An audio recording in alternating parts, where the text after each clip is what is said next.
Did you ever wonder if there's anything more to the human than this physical body that we have?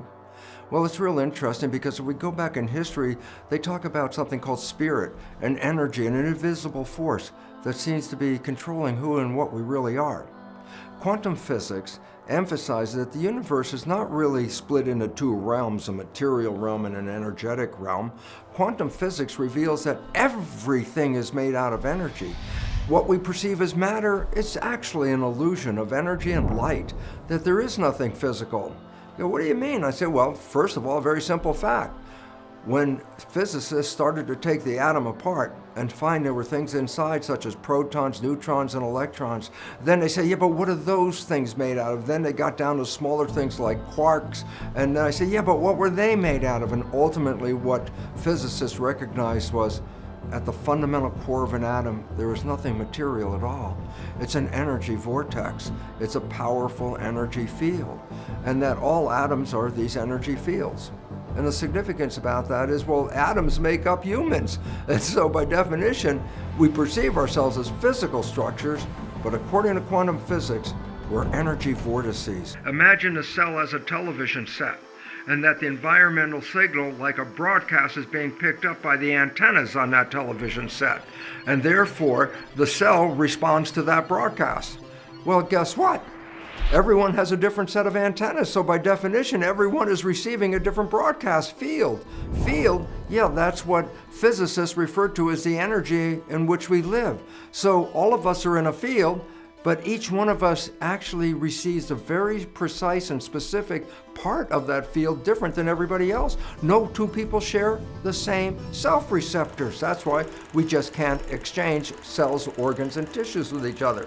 Now comes an interesting part. If the cell is like a television receiving a broadcast, then consider this. What happens if you're watching your TV and it breaks? We say the TV's dead.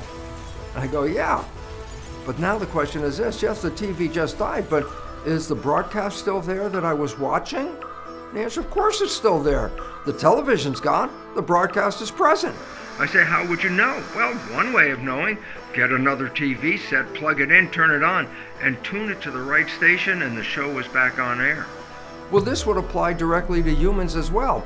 I have an identity due to a set of receptors receiving an environmental signal. If I die, I have no more reception, and therefore my broadcast exists, but there's no TV to express it. If an embryo shows up in the future with the same set of self-receptors that I have, well then guess what? I'm back online in a different TV. Does it have to be a male or female TV? Nope, that's the TV. Well, how about, is it black, white, brown, red, yellow? No, that's the TV. That's not who you are.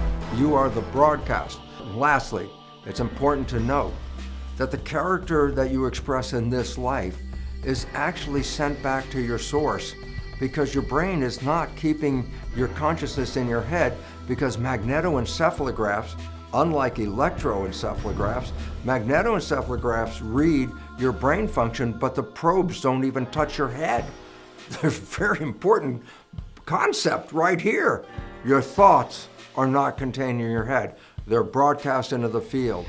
And as Einstein emphasized, the field is the sole governing agency of the particle, matter. And then we put all of this together and says, your biology is an expression of this matter, but it's actually shaped by the field, a field that exists whether you're here or not. And then all of a sudden, the ancient story of spirituality now conforms to the modern day science of quantum physics. You're a field, you're a spirit, you're more than this. And when you understand that, it is the first step towards your personal empowerment.